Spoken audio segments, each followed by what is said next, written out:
అందరికీ నమస్కారం. ప్రాచీన సంస్కృత గ్రంథాలను బట్టి చూస్తే ఒకప్పుడు మన దగ్గర ఇప్పుడు మనం ఊహించేదానికంటే ఎంతో ఉన్నతమైన టెక్నాలజీ ఉండేదనంటారు. అసలీ మాటల్లో ఎంతవరకు నిజముంది? ఇది కేవలం పురాణమా లేక వాస్తవమా? పదండి, దీని గురించే ఈరోజు లోతుగా పరిశీలిద్దాం. సరే, అయితే మన పరిశోధన ఎక్కడ మొదలవుతుందంటే మహాభారతంలోని ఒక షాకింగ్ ఘట్టంతో. వినడానికి సిద్ధంగా ఉండండి. వింటుంటేనే ఒళ్ళు గగురు పొడుస్తోంది గదా. వేల ఏళ్ల క్రితం రాసిన ఈ గ్రంథంలో ఇంత శక్తివంతమైన ఆయుధం గురించి వర్ణించారు. మరి ఇప్పుడున్న మన టెక్నాలజీతో పోల్చి చూస్తే ఇది దేనిలా అనిపిస్తోంది? ఇక్కడే అస్సలు విషయముంది. చూడండి, ఒకవైపు మహాభారతంలోని వర్ణన, మరోవైపు కేవలం 70-80 ఏళ్ల క్రితం హిరోషిమా మీద అణుబాంబు దాడిని కళ్లారా చూసిన వాళ్లు చెప్పిన మాటలు.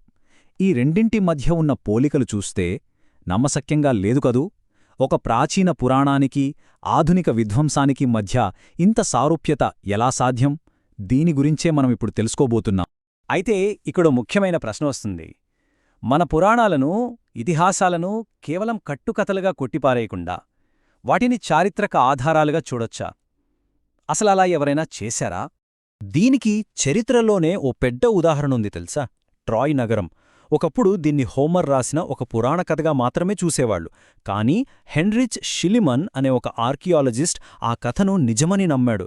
అందులో చెప్పిన ప్రతి విషయాన్ని ఫాలో అవుతూ తవ్వకాలు జరిపితే నిజంగానే ట్రాయ్ నగరం బయటపడింది. అంటే కొన్నిసార్లు పురాణాల్లోనే నిజమైన చరిత్ర దాగి ఉంటుందన్నమాట. ఇది కేవలం ట్రాయ్ కథతో ఆగిపోలేదు.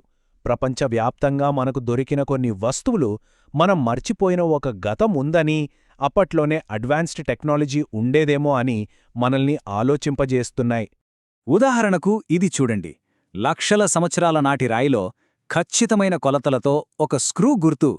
అసలు ఎలాంటి యంత్రాలు లేని ఆ కాలంలో ఇంత పర్ఫెక్ట్గా ఒక స్క్రూని ఎలా తయారు చేయగలిగారు? ఇది ఇప్పటికీ అంతుచిక్కని రహస్యమే. ఇంకోటి చూపిస్తాను. జపాన్లో దొరికిన ఈ బొమ్మలు చూశారా? ఇవి దాదాపు 10,000 సంవత్సరాల నాటివి. వీటి ఆకారం అచ్చం ఇప్పుడు ఆస్ట్రోనాట్లు వేసుకునే స్పేస్ సూట్ లాగే ఉంది. 10,000 ఏళ్ల క్రితం వాళ్లకు స్పేస్ సూట్ల గురించి ఎలా తెలిసింది? ఇంకా ఆశ్చర్యకరమైన విషయం ఏంటంటే, అమెరికా అంతరిక్ష పరిశోధనా సంస్థ అయిన నాసాను దీని గురించి అడిగినప్పుడు వాళ్లు కూడా ఈ బొమ్మలు తమ ఆస్ట్రోనాట్ సూట్లను పోలి ఉన్నాయని, ఇది చాలా ఆసక్తికరంగా ఉందని ఒప్పుకున్నారు. దీంతో ఈ మిస్టరీ ఇంకా పెద్దదైంది. ఇక దీని చూడండి. ఇది పిరిరీస్ అనే వ్యక్తి గీసిన 16వ శతాబ్దపు మ్యాప్. ఇందులో ఉన్న విచిత్రమేంటంటే అంటార్క్టికా ఖండాన్ని మంచు లేకుండా గీశారు. వేల ఏళ్లుగా మంచుతో కప్పబడిన ఆ ఖండం అసలు రూపం ఆ కాలం వాళ్లకి ఎలా తెలిసిందనేది ఎవరికీ అర్థంకాని ప్రశ్న. ప్రపంచవ్యాప్తంగా ఉన్న ఇలాంటి అంతుచిక్కని విషయాలన్నీ మన భారతీయ పురాణాలను ఓ కొత్త కోణంలో చూడమని చెబుతున్నాయి. ఎందుకంటే మన గ్రంథాల్లో కూడా వాళ్లు ఊహకందని ఆయుధాల గురించి, టెక్నాలజీ గురించి ఎన్నోసార్లు ప్రస్తావించారు. రామాయణంలో చెప్పిన కొన్ని ఆయుధాలను చూస్తే అవి పురాణాల్లోని కల్పనల్లా కాకుండా ఆధునిక మిలిటరీ వాడే ఆయుధాల జాబితాలా అనిపిస్తాయి. అలక్ష అంటే ట్రేస్ చేయలేని హైపర్సోనిక్ మిసైల్ లాంటిది. శతఘని అంటే ఒకేసారి 100 మందిని చంపే క్లస్టర్ బాంబ్ లాంటిది. ఇవన్నీ ఎలా సాధ్యం? ఇప్పుడు మనం అసలు విషయానికి వస్తున్నాం. పురాణాల్లో చెప్పిన ఈ భీకరమైన యుద్ధాలు నిజంగా జరుగుంటే ఎక్కడ జరిగాయి? కొన్ని సిద్ధాంతాల ప్రకారం ఆ ప్రదేశం మరేదో కాదు, మన సింధూలోయ నాగరికతలోని మొహెంజో దారో నగరమే. ఒకవైపు రామాయణంలో లంక గురించి చెప్పిన వర్ణన, మరోవైపు మొహెంజో దారోలో ఆర్కియాలజిస్టులు కనుగొన్న విషయాలు.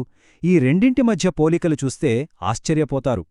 ఎత్తైన గోడలు, పెద్ద పెద్ద ద్వారాలు, చుట్టూ నీటి కందకాలు, చాలా విషయాలు సరిగ్గా సరిపోతున్నాయి.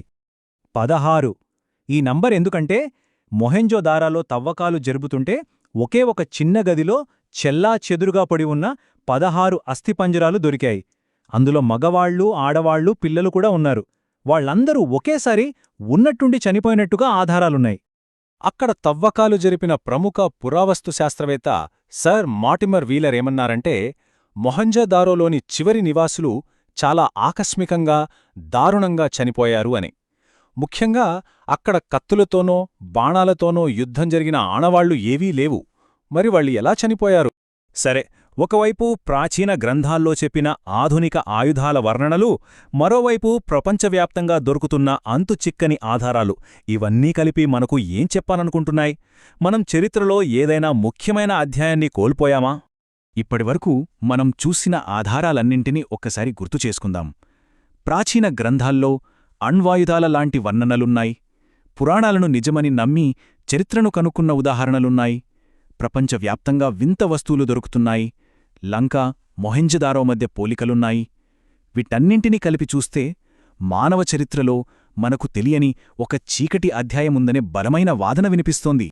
అయితే అసలు ప్రశ్న ఏంటంటే, ఇదంతా ప్రాచీన కవులు తమ కల్పనా శక్తితో రాసిన అతిశయోక్తులా, లేక మనమింకా కనుక్కోవాల్సిన నిజమైన చరిత్రనా? ఈ ఆధారాలు మనకు ఖచ్చితమైన సమాధానం ఇవ్వకపోవచ్చు, కాని మనం ఇప్పటిదాకా నమ్ముతున్న చరిత్రను ఒక్కసారి ప్రశ్నించుకున్నలా మాత్రం ఖచ్చితంగా చేస్తాయి. ఇక తుది నిర్ణయం మీ ఆలోచనకే వదిలేస్తున్నాం.